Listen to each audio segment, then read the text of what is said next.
20년 전 소름 끼치게 공포스러웠던 GP. 2005년 여름이었다. 나는 이등병이었고 소대에서는 유탄수이자 깍스였다. 당시 내가 있던 GP와 매우 가까운 GP에서 한 일병이 과도한 스트레스로 인해 총기를 난사하여 소대원들 중 3분의 1이 사망하는 사건이 일어났고, 그 후로 내가 있던 GP에서도 총기와 탄 분배가 더욱 깐깐해졌다.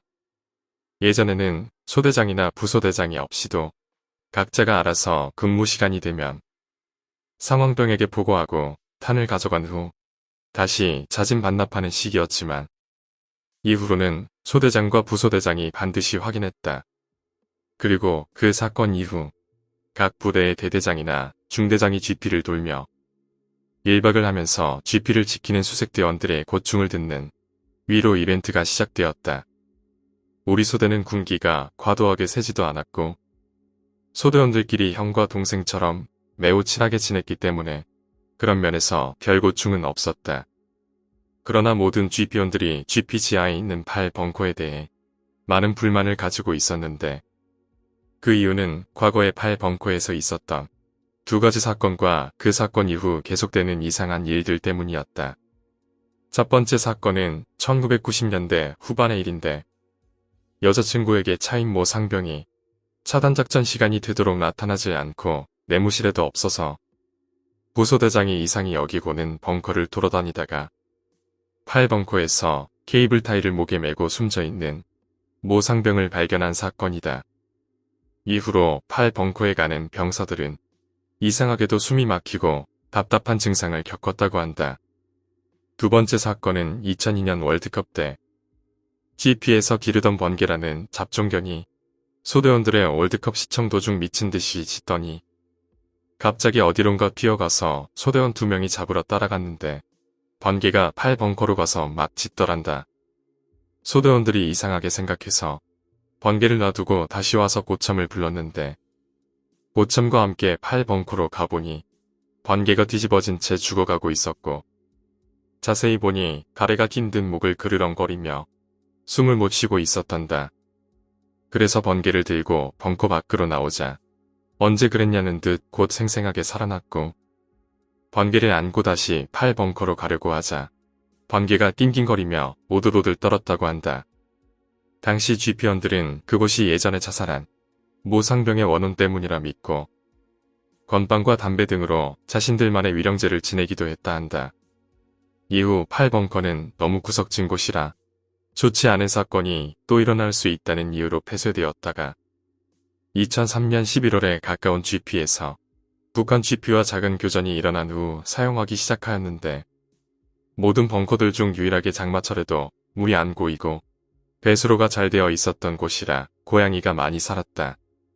발전기가 되면 고양이들은 하나같이 8벙커로 모여들어서 갸르등거리는 소리를 내곤 했는데, 그 때문에 신병들은 크레모 격발기를 설치하러 갈 때도 8벙커에 가는 것을 두려워했다.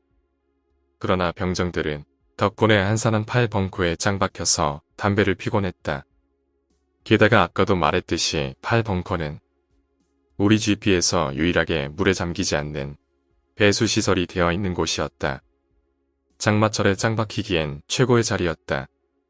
아무튼 다시 본론으로 돌아가서 옆 GP의 총기 난사 사건 이후 우리 GP의 위로 이벤트로 대대장님이 들어오신다고 예정된 그날은 비가 엄청나게 많이 내렸다.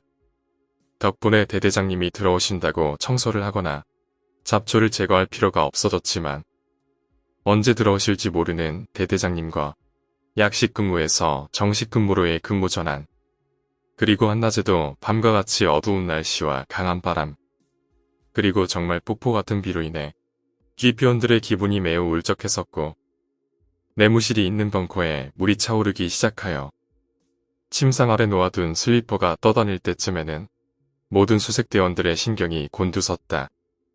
당일 아침만 해도 소대장 이하 모든 대원들은 비 때문에 대대장님께서 안 오실 줄 알았지만, 오전 10시 대대장님께서 GOF 통문을 통과하여 GP로 오고 계시다는 연락이 왔다.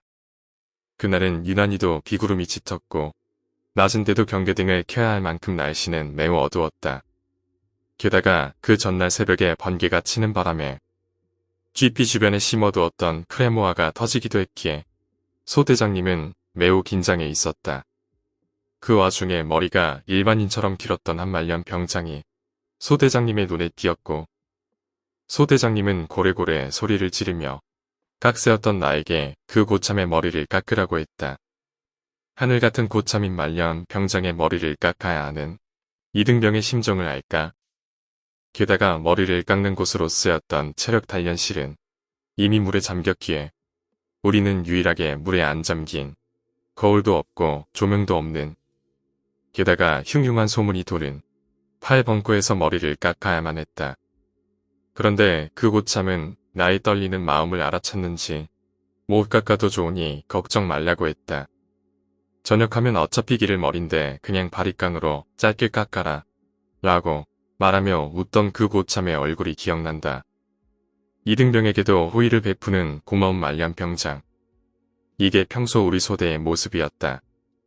여하튼 내가 빛과 가위로 머리를 깎기 시작한 지 1분도 안 돼서 대대장님이 곧 들어오실 거라는 방송이 들려왔고 병장 고참은 나중에 제대로 깎고 지금은 대충 정도란 티만 나도록 바리깡으로 길게 밀라고 했다. 자기는 앉아서 담배를 피고 있을 테니 넉넉하게 18mm 바리깡으로 밀라고 했다.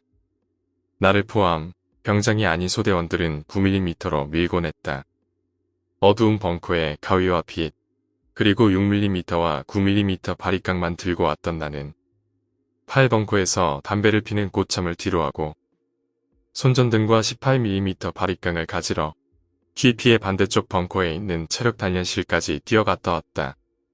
다시 8벙커로 가는 길에 8벙커를 보니 그렇게 어두울 수가 없었다. 마치 모든 빛이 그 주변에서 증발한 듯한 모습이었다. 나 같으면 흉가 같은 포스가 풍기는 8벙커에는 격발기를 가지러도 가기 싫은데 말년병장은 어떻게 그곳에서 혼자 담배를 피며 기다리는지 존경스럽기까지 했다. 8벙커 입구에 도착해서 안을 보자 아내는 아직도 고참이 입구를 뒤로 한 채 의자에 앉아 있었다. 그는 심심했던지 망원경을 들고 손바닥만한 벙커의 창문 밖을 바라보고 있었다. 8벙커의 창문 정면으로 1km 정도 떨어진 곳에 북한군의 GP가 있었다. 밝은 곳에서 어두운 곳으로 들어가면 잠시 시야가 어둡다. 그래서 8벙커에 도착한 나는 시간이 없음을 알았기에 바로 손전등을 켜고 바리깡을 들고 고참의 뒤에 섰다. 그리고 바로 바리깡으로 고참의 머리를 뒤통수에서부터 정수리까지 밀기 시작했다. 그때였다.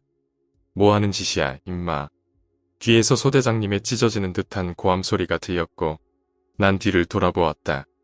뒤에서는 소대장님과 내가 머리를 깎아주고 있었던 말년병장이 나를 바라보고 있었는데 그 표정은 마치 전쟁터에서 죽은 전우의 시체를 바라보는 병사의 표정 같았다. 아니, 전쟁터에서 죽은 전우의 혼령을 바라보는 병사의 표정이었다는 표현이 더 옳겠다. 나는 뭔가 잘못되었음을 깨닫고 내가 머리를 깎아주던 그 사람을 보았다. 어두운 8벙커 의자에 앉아 밖을 바라보던 그는 대대장님이었다. 오늘 이야기는 여기까지입니다. 오늘 이야기가 재미있으셨다면 구독과 좋아요, 댓글 부탁드립니다. 댓글은 저에게 큰 힘이 됩니다. 감사합니다.